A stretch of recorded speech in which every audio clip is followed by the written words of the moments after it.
to welcome you all here today to celebrate the work of Arthur Miller. And I'm really fine with David referring to himself as the artistic director because I think it's safe to say that he is an extraordinary creative force, and the idea of David united with Arthur Miller coming together with some of the most wonderful actors working today in Britain is rather thrilling, and I just feel very lucky to be sat here. So over to David and the wonderful company, and I hope you have a fantastic day. Thank you.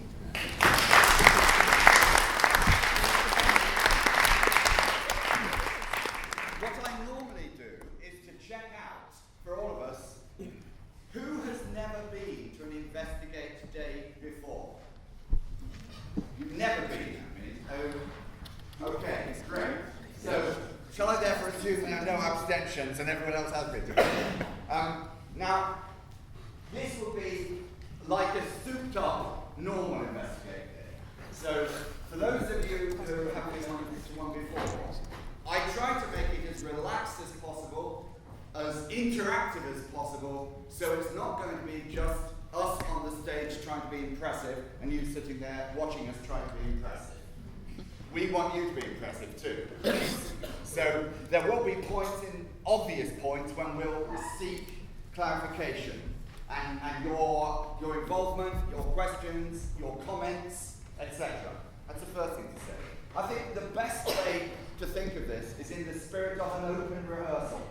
And often we do have open rehearsals of one kind or another. Sometimes we have students watching us, sometimes members of the public. So that's how I'm thinking of it, and that's how I'd encourage the actors to think of it, just like an open rehearsal. So at any point, if the actors want to ask me anything, challenge me about anything, ask me for clarification, do whatever they would normally do in a rehearsal, and even do something they might not normally do, if they feel like it. But that's how it will be. That's how the day will be, okay?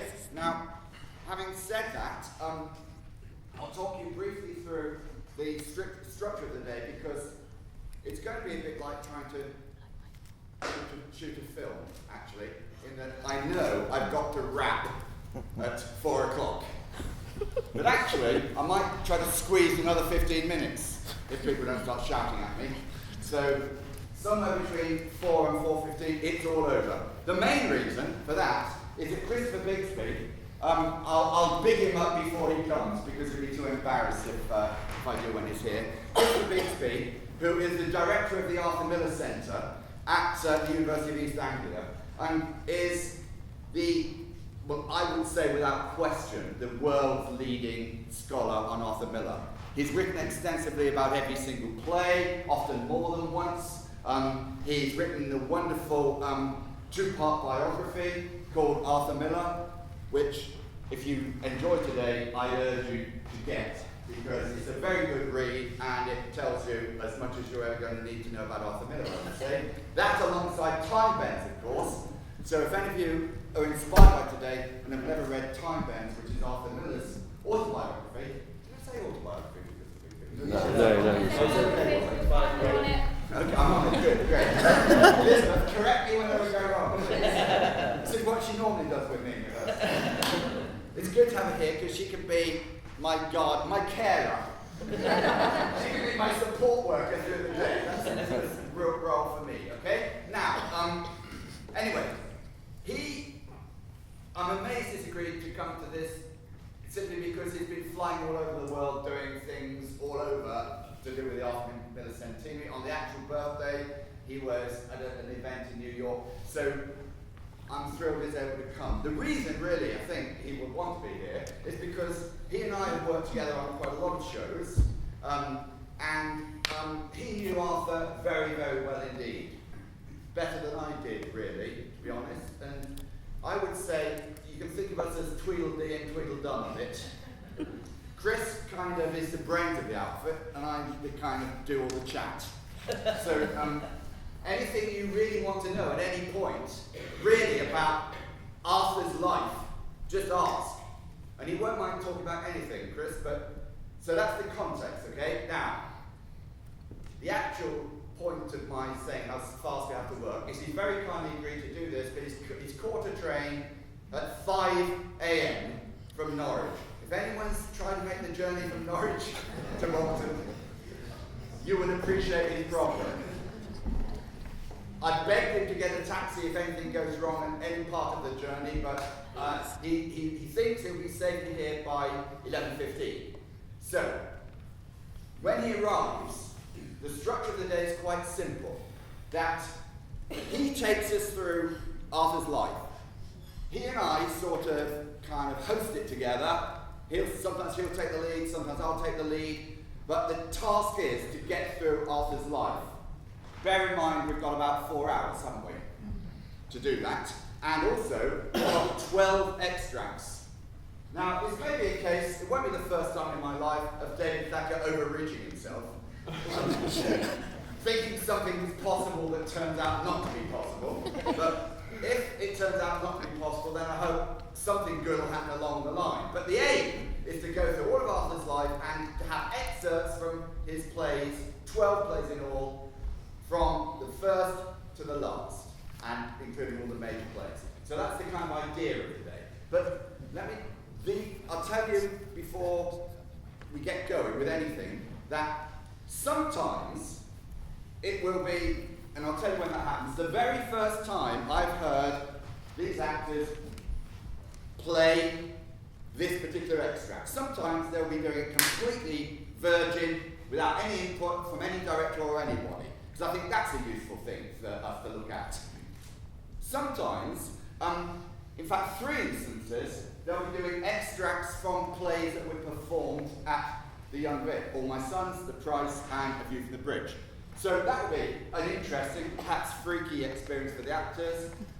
They'll be able to talk immediately after they've done it, whether it's frustrating, nice, horrible. You can imagine if you did a play here 6 years ago and suddenly you're doing it again, there's a lot of pressure to be as good as you were last time. A lot of pressure, George. We all understand that it's great that the 3 groups of actors who are doing plays that done before are prepared to subject themselves to the possibility of anti-climax. But given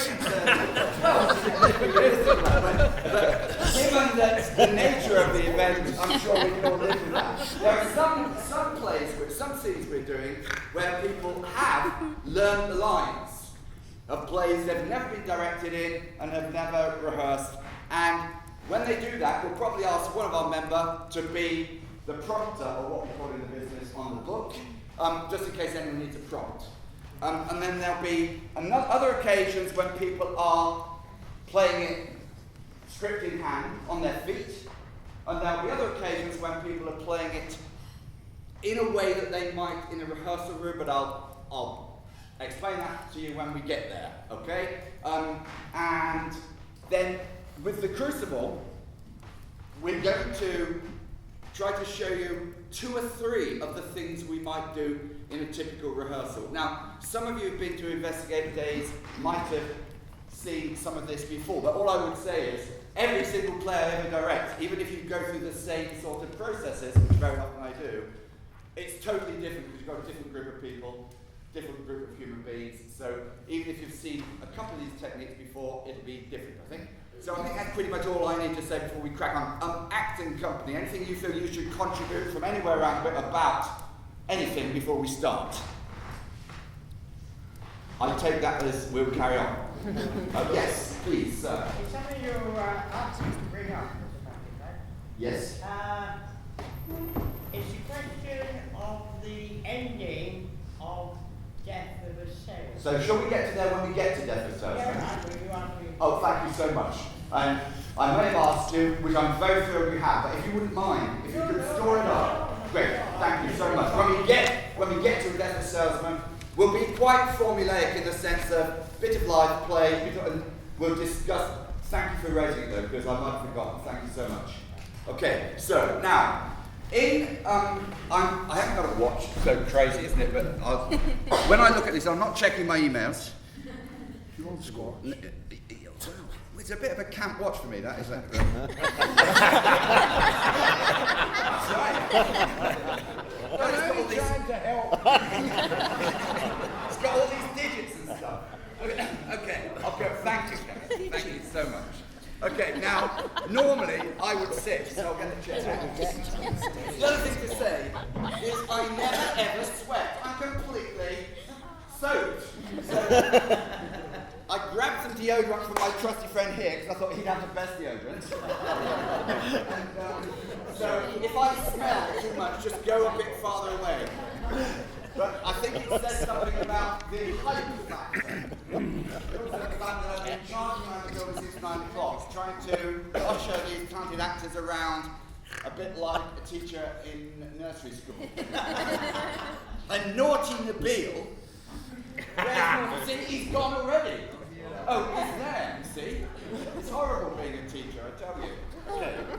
I'm going to sit. I think I'm going to sit where you're sitting, Patrick. Okay, come on. Is that okay? Now, whatever we do, the minute Chris Bigsby walks in the door, shall we really embarrass him and all stand and cheer and applaud the minute he walks in? And then when he does that, we'll start. Okay. Right, so but this is going to happen till he comes. So, on the first day of rehearsal, I use the following process. Elizabeth uses it well, I think. But the funny thing about being a director is you never really see other directors work. Elizabeth sees me work a lot because at the beginning of our relationship with each other, she assisted me on a lot of play, about 7 or so. I think, Elizabeth, didn't you? Yeah, it was 7. 7, and so anything that she thinks is terrible that I do, she completely ignores. And the odd thing that may have been useful, she may use in her own way. So all directors do things in different ways. So don't assume that anything you see today is anything that a director would normally do.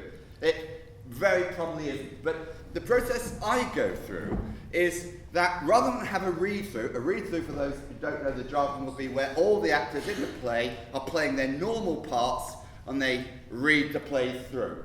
I find that a bit problematic because, for lots of reasons, sometimes actors don't know how to pitch it. We could have a long debate about that, but I think that might be not a good use of our time. So I'll show you what we do instead. I want to warn you that everybody who's around this table has worked with me before, apart from the lovely Amy, who is mad. Because she's been prepared to subject herself to this without having worked with me. So she doesn't quite know what she's going to get. So good luck, Amy, with what you're going to do. Now, and we're going to take an extract from the Crucible, and what we would do is we would read round the table, a speech at a time, and every time we come to what we call a fact, and I think we'll ask Tristan from somewhere in the auditorium to come and do a rapid lecture demonstration on what we mean by facts, Tristan. See, this is what's going to happen to them all day long. Come on, Tristan. Come and show what you're made of. Get in the light. So actors, prepare for the fact that... okay, right. Searching through the script for different facts, which are... so there are different facts about the characters, different facts about the play, the time, when it's set, all those things. And those are... facts that are cemented, that can't be changed. And there are facts all about the characters, so there are facts that the playwright tell us, which are either up for debate or not up for debate. There's a word which we use. Production facts? Yeah, no, kind of saying which are solid or which... Objective? Which are... Well, we'll say they're definite facts. Yeah, definite facts. Okay, Or things that basically we're not too sure about and we're going to figure out in the when we're doing the rehearsal. So Harry, do you want to say what you were about to say? What would you consider production facts to be? Well, I think production facts are things that you make a decision on for the benefit of the production, which aren't necessarily 100% cemented in the script. Is that fair? Yes, and they also might be in total contradiction to something the playwright's written. So, for example, if the playwright had written that it takes place at St. All My Sons, there's a realistic house and da-da-da-da-da-da-da, you can say that's the author's fact, that's how he imagined it. And you might go a bit deeper and say that's how the first designer designed it, if you knew how that production came about. But if we decided we're going to do the play on this floor, which I probably would if we were doing it now, with chairs, not unlike how we did do it, then the production fact becomes that, doesn't it? The production therefore takes precedence over. Is that fair, would you say, guys? Yeah. Anything else that's useful to share with people? Facts that are happening so what's happening at the time, what's happening, facts about the writer which may influence what we do. Yeah, so for example, if you knew, for example, this will come up later in the day. Chris will help us out, I'm sure, when he arrives. If you were to say, is this person really Arthur Miller in this play? Is this person really Marilyn Monroe, or whatever? And so there will be, if you like, stuff that will be useful to know about at least, even if you don't make a precise decision about that, which probably you wouldn't, because that would be important information to be able to do the play properly. Take the crucible, to do the play properly, you need to know about McCarthyism. If you didn't know anything about McCarthy, you'd be a bit stuck doing this play. You'd also need to know a little bit about the Salem witch trials, and even if you were really, really keen, which I wasn't when I directed it, but I probably would if I directed it again, get some of the verbatim transcripts of the Salem witch trials so that you can see how Arthur Miller used it. End of all that. So we'll do a little bit of that for about 5 minutes or so, starting at then every time we come to a fact, an actor will shout out fact and stop. And now, if we were in really doing it, we'd have an assistant director sitting with a computer. Should we have a pretend assistant director? Jamie, would you like to be a pretend assistant? Oh, Elizabeth, right, okay. Okay, right. Come on, and have you seen this process though? You can't sit in my chair, assistant director. Just grab a chair. Anyway, and they would have they would have a computer and they would be rapidly typing it up, and then their task afterwards would be to reorder it into whatever coherent, so we have a kind of Bible, if you like. Some different assistant directors are more thorough than others. Some like doing it better than others, but what you can get is a fantastically useful document which gives you the underpinning of the whole event. Anyway, off we go, from the top. So, do you want to start us, David? And so it's clearly playing from Mr. Cheever, yeah? Right, okay, yeah. Okay? Right, okay. Mr. Cheever, will you go into the court and bring the children here? So that will be, what fact would that be? We're in court, but we're in outside court. Yeah? There's a Mr. Cheever. Mr. Cheever, he is a person who has the authority to bring people into the court. Keep going. Mary Warren, how came you to this turnabout? Has Mr. Proctor threatened you for this deposition? A fact, Mary Warren is something to do with Mr. Proctor. Of course, if we were doing this whole process from the beginning of the play, we'd know all that now, but for the purpose of this exercise, we should pretend that we don't know anything about the play. It's just what we're getting from this, okay? And if everyone could pitch up as much as possible so that everyone in the audience always hears us. Okay, whose turn? No, sir. Has he? So, fact? What's her fact? What's that fact? He hasn't threatened me. She's saying she hasn't. Correct. So it might not be the actual fact. Her fact is. It could be a lie for whatever reason. But the actual fact is this character, for whatever reason, at this point, says... All agree? Yeah. Has he ever threatened you? No, sir. Same fact, yes, could be. She's saying not, but it could be others. Right, keep going. Has he threatened you? No, sir. Then you tell me that you sat in my court, callously lying, when you knew that people would hang by your evidence. So there's facts, a few facts there. Other people pile in so I don't know all the talking. What facts are there? She has been in the court lying, and He says. and her lies. He says she's lying, yes. Her lies could, according to him, bring about the death of whoever is on trial. Also, he calls it his court, so we can assume he's the guy running it, yeah? Keep going. Answer me. I did, sir. How were you instructed in your life? Do you not know that God damns all liars? Or is it now that you lie? No, sir. I am with God now. Any facts in that line which say, I am with God now? Well, it's just the fact that God damns all liars. it's an important fact. Yeah, about and a bit Salem. louder so people behind you get you. It's an important fact about Salem that we believe that we will be damned for lying. Okay, keep going. And anything else? Also about It's her. a God-fearing community. It's the Yeah. first time we hear this. It's Great, God- God-fearing. Yes, great. Thank The you. fact that she says she's with God now perhaps suggests that she may not have been with God before. Yes, exactly. In her opinion, yes. So that shows that she feels she's changed. Yeah. Okay, keep going. You are with God now. Aye, sir. I will tell you this, you are either lying now or you were lying in court, and in either case you have committed perjury and you will go to jail for it. Go to jail for perjury? Yeah. You cannot lightly say you lied, Mary. Do you know that? I cannot lie no more. I am with God. I am with God. And then stage direction. Whose turn? David, I think. But Yeah. she breaks into subs. Oh, right, that'd be an important thing, which will come up forever and ever and ever, directing or acting Arthur Miller. He'll say something. Cheers. Thanks, Arthur. She breaks into sobs at the thought of it. And he does that, and he's always right when he does it, I have to say, from my experience.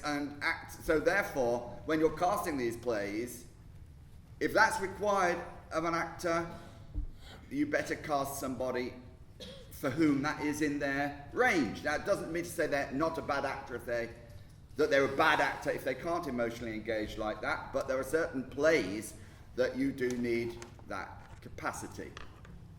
So that's what the playwright is requiring you to do. Clearly, when we were doing it, I would try to do everything I could to take the stress out of the situation for the actor. Otherwise, they can get completely hung up about, I can't cry. And then, one word, deal with that and find technical ways of dealing with it. But that's something for later on, perhaps. Okay, next stage direction. Whose turn? About after sobbing. So maybe, Amy, you could take on after the sobbing. And the right door opens. Enter Susanna Walcott. So fact, in the original production, or what he's imagining, a right door. If we're doing it in the round, clearly there wouldn't be a right door, so the production fact would dominate over that. Keep going. Enter Susanna Walcott, Mercy Lewis, Betty Paris, and finally Abigail. Okay, facts about the women, the central young girls. Yeah? And Abigail comes in last. Yeah, and what would you say? And does that import as far as you're concerned? Yes, it gives her a level of importance over the main body of It girls. would indicate that that she is picked out, as it were, of particular interest. Now, I'm going to stop there, and I'm going to ask the actors, in a spirit of complete honesty, please, those of you who have done this with me or not, could you articulate, and if you feel very positively it's a good idea, feel able to say that without looking like you're sucking up to me, but if you don't, similarly, say why you don't think it's a good idea. So a bit of discussion from any of the actors in the room about that process. Is it a good thing to do? Are there better ways? Off you go, please, amongst yourself. There's something about the first day of rehearsals. Up louder, please. There's something about the first day of rehearsals which can be utterly terrifying. And walking in and reading a script in front of the actors you're going to be working with for the first time can almost sort of block you. And there's something about this that allows you to engage with the play and what you're going to be doing in a sort of less pressurised way, I suppose, and to start talking about the nuts and bolts of what the play really is, rather than trying to give a performance before you know what that could possibly be. And I think on that, if you sit round a table reading, you all give your performance initially, it becomes harder to move away from the initial way that you've done it. You don't really have any, you kind of get stuck in that way. So this also feels like by the end of that first week, you're all in the same play and have the same understanding of the play, which sometimes doesn't happen right into the end of the, right throughout the rehearsal. You feel like you're in a different play. Any other thoughts? Yeah, I think that by focusing, we're basically all saying the same point, but by focusing on the actual architecture of the play, you really get to understand it in a kind of pure sense. So then the choices that you make as an actor, in terms of your character and how you relate to the other characters, is based purely on facts and not just about your personal views of how, because there's always a temptation as an actor that you want to get the script and start acting it in your bedroom and finding things that you are attracted to, but actually the more you prolong making those choices, the better in terms of the staging of the play, because you ought to be making your choices from the impulses you've been given from the other actor rather than your own personal, this is how I'm going to do this bit. And it's really, really hard to avoid that, but there's something of David's process that really allows you to keep your options open before you start limiting and restricting your imagination, really. Also, specifically, it's interesting when you work with a different director and they don't do it, but when suddenly 3 weeks into a run, you suddenly go, oh God, oh yes, it's here. Yeah. You know, because you haven't gone through all the facts, and it's so easy to overlook because there's so many. Yeah. You know, and it's such an imagined thing that unless you unpick it right at the beginning, there's so many times that I've suddenly realised something at the very end of a run. You know, about sort of the conditions of it or what someone said, and getting into the concrete facts about what's happening. It's really George, it's almost as if it's as important to acknowledge those things which aren't facts as it is to acknowledge those things which are. Because the things which are said about the character that you're playing and the things that you say about other characters, identifying that which is true and that which is opinion, is really important in terms of deciding how these characters feel about each other. It's important if you don't play the character in the version that is suggested by the other characters in the play. Although what the other characters in the play say about the character that you're playing does have a bearing. Do you think there was a point that a read-through could be intimidating? Can this be intimidating too? Do you sit there on first day of rehearsal and think, God, these people are so clever and I'm so dumb? Or, oh, I'm talking too much. Oh, I'm not talking. Do you have any of those kind of anxieties going on? I always have them anxieties because I kind of recoil a little because it automatically feels like an academic process, and I wasn't the most academic person in the world ever.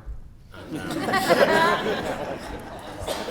so it's kind of it does can be a little bit freaky, but then you realise you're just as clever as everybody else. Or they're just as thick as you. So it's a good way of just laying that, and then you go, oh, we're all actors, we're all carrying the same baggage, we all feel the same way, and it's very intense. It can go on for 2-3 days sitting around the table like this, and so when you get up on your feet, then you know what play you're in, and you do feel like so. Do you like think in your case, a good point will be, those of you, some people never heard Colin speak in his life before other than on stage, and now suddenly you've got a kind of glimpse of the kind of guy he is. You probably think, God, I never want to work with this guy. You think, hey, it's funny, hey, you're funny, or whatever. Do you think it means that you find out who each other is a bit? Is that help? Yeah, definitely. I think so. And you can't. I agree. Yeah. I agree with him totally, because I think I've only worked with you twice. Yes. And I've been doing this job for 35 years. And I think, hang on, I've been doing the wrong thing for 35 years. Go to a read-through. You turn up to a read-through, like you were just saying earlier, and you have an accent already, and you have an idea about the character already, and then that's it, you start blocking it. But this way, it's so much better, because you're getting into more depth of it, you're understanding every character that's in it. And it's just a better way of rehearsing. Downsides? Patrick? Well, I don't have a down. I just want to say that one of the outputs of the facts is slowly the walls around us in the rehearsal room now have a timeline, like in A View from the Bridge. Well, they arrived on such and such a day, and now this scene is at such and such a time. We did the same for Of Mice and Men. So not only are these written facts, but all of a sudden pictures start to show up on the wall next to the timeline. Now, how does that happen? Not by magic, does it? Yeah. So part of the function of the assistant director it is largely the discretionary additional efforts of the late nights put in by an assistant director. I should also note, I just want to clarify that those pencils are a prop. We're never offered. The chairs and the table, that's all original equipment. Everything else you're seeing is authentic. But the idea that there would be sharpened pencils for the Staff! Staff, I think you've got to defend yourself on that. It's not true. What's the 10x about all our photographs? Why are they there? Well, the Facebook that's important, quite That's frankly. all they. These are so you know who you are. Oh, I see. So we're not Because you may embarrassed. not have worked with a lot of these people before. It's the snog married and avoid game. You play when you get a little bit bored. Okay, now one of the things about it, though, I would say a downside could be if you spend an hour talking about some inconsequential thing, and if you just don't use the time well. So I think it's quite important that the director feels able to and confident enough to try to move it on, and also actors do too. That actors feel, come on, move it, because the concentration thing is quite hard. I mean, if you imagine what's happened now, as Colin said, it'll be like that for 3 days. It could be 2-3 days. And when we're talking days, we're talking start at 10, go to 1:30 lunch, 2:30, probably, if not rehearsing a play, go to 6:30, doing this for 7-8 hours, fully on it. It's not something a lot of us have to do in a lot of our time, do we? So you need to keep it moving. Now, next stage. Right, now, the next stage, what I typically do is now the actors are required to play their own parts. And so this will be the first time they've said it out loud, actually. And so for this group, will be the first time they've said it out loud.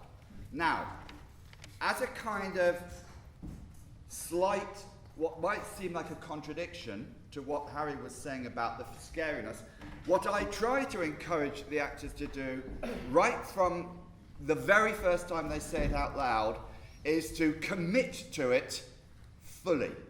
In other words, not to sort of read it. Not to do a kind of, well, I'm not really doing it yet because I haven't thought of that. So I try to encourage the actors, but the key point is that they make as much direct contact as they can with the people they're playing. So you better remind each other who you're playing, otherwise you won't be able to do that. So who are you actually playing it? Rob, who are you playing it? Yeah, I'm playing Danforth. Yeah. Mary Warren. Yeah. Proctor. Abigail. Reverend Hale. Judge Haythorne.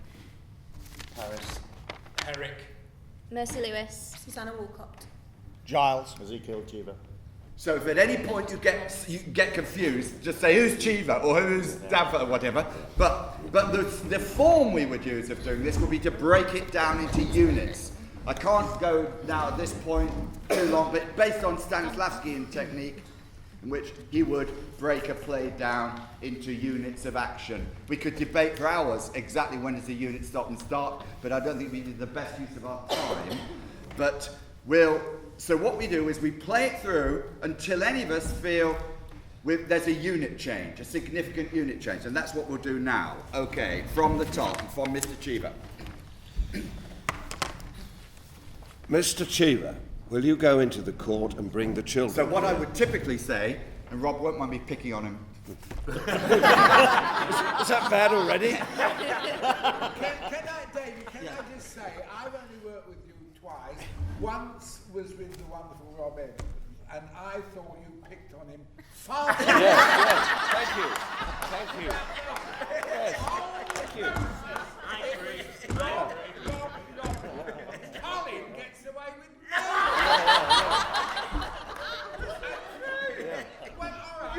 You got me into trouble all the time. Don't listen to him. I think we should allow Rob to have a little therapeutic moment. Yeah. We'd like to share with the people how hard it is for you dealing with It's hell. And I don't know why I keep coming back. Maybe it must be the money. It's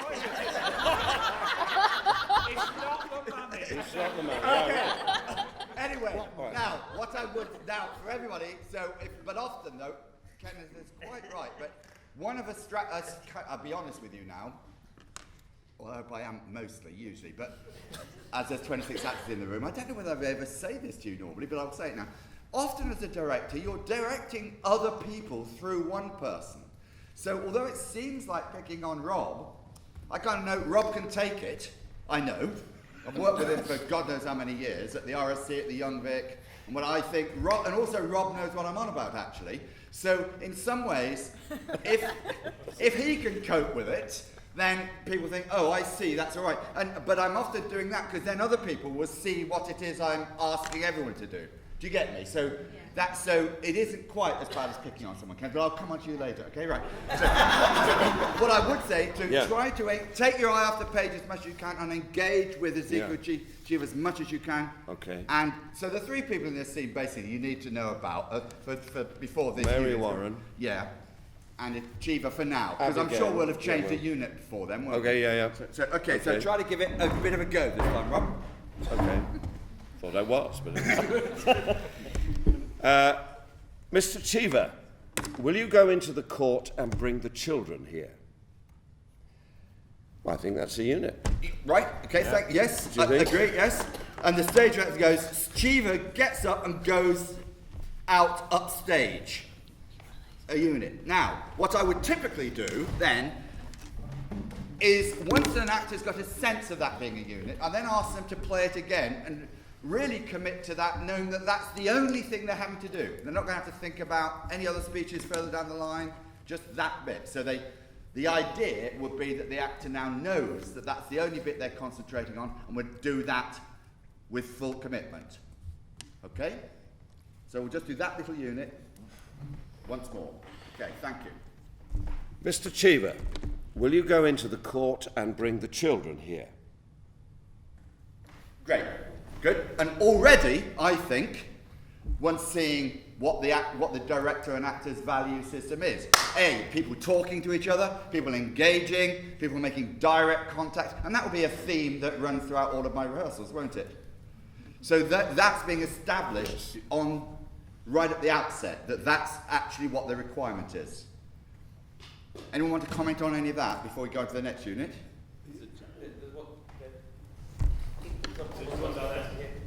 Over here, David. Shout out, yeah. Sorry, David. That's to me, that's just a really simple example of when you talk about hierarchy. Could you just think about fully commit, and then you talk about how much you have to fully commit to communicate that? Because if you're already at the top of the hierarchy, there's only so much effort you need to put into it. That kind of thing. Do you mean hierarchy in characters or actors? Between the characters, between the. Yes, well, if you asked me that in rehearsal, I'd say I'm not quite sure, but I think the important thing is just to go with your instinct. What I'm really asking every actor to do is not censor themselves. I don't do any directing at this stage. I don't do any, isn't he like that, or isn't he like that, or isn't he like that, or doesn't it mean that? I'm basically wanting the actors to find their own immediate response to this very simple process, which is talk to each other, meaning what you say and saying what you mean. New unit, off we go. There was one more question over there. Yeah. So by unit you mean the exchange between the two which intuitively feels complete? I would say that's a pretty good idea, yes. But it could be so complex, but yes. It could be unit of act. It might be a great big unit. You might, and then you have different sizes of units, if you like. You might say, if you're playing Hamlet, for example, you might say there are 3 units for me in this whole play. One is until I find out that my uncle killed my dad. That's unit 1. And you might say unit 2 is, I don't know how many people have played Hamlet. You have, Rob. Have you? Unit 2, you could say, I try to avenge my father. Decide whether to do it and try to do it until I kill him, I think. Big mistake, didn't kill Claudius, it was Polonius. You might say. Oh, yeah. And then you might say, the rest of the play is having failed to do that. He gets sent away then, doesn't it? Big unit, he gets sent to England. So then you could say, third unit is, he still tries to revenge his dad, but has to come back from England. So you might say 3 big units. And often, I think, when you're playing a part, the simpler it is, the easier it is to play. Would you say? Yeah. Right, next unit, off we go. So now, off we go. Mary Warren, how came you to this turnabout? Has Mr. Proctor threatened you for this deposition? No, sir. Has he ever threatened you? No, sir. Has he threatened you? No, sir. Then you tell me that you sat in my court, callously lying when you knew that people would hang by your evidence? Answer me. I did, sir. How were you instructed in your life? Do you not know that God damns all liars? Or is it now that you lie? No, sir. I am with God now. You are with God now. Aye, sir. I will tell you this. You are either lying now, or you were lying in the court. And in either case, you have committed perjury, and you will go to jail for it. You cannot likely say you lied, Mary. Do you know that? I cannot lie no more, sir. I'm with God. I'm with God. But she breaks into sobs. Why is it a new unit? Because people are entering. Yeah. So if they hadn't entered, the unit will probably carry on. He might say, don't cry, or whatever. We don't know, do we? So we'll say, Act 2, if I was being precise in my script, I would put my unit change after the thought of it. After the stage direction, she breaks into sobs at the thought of it, would be where I would change the unit in my script. Yeah. New unit would begin, and the right door opens. Yeah? All agree? Yeah. So that's, as you see, a longer but still very coherent and straightforward unit, isn't it? Which you're both playing brilliantly already, but same thing then. Now you know that's all you've got to play. So, and I might at this point say, are you clear what your objective is in simple terms? What's your objective, Rob? I want to find out whether this is true, what she's now saying. And what's yours? To confess. Okay, so I've now said, but I agree, that's great. So that's all you need to know for now, I think. So just make sure you fully commit to playing that objective. Playing that objective, what does David mean as he says that? Is it a bit jargony, or what do you think I mean? We're trying to achieve that.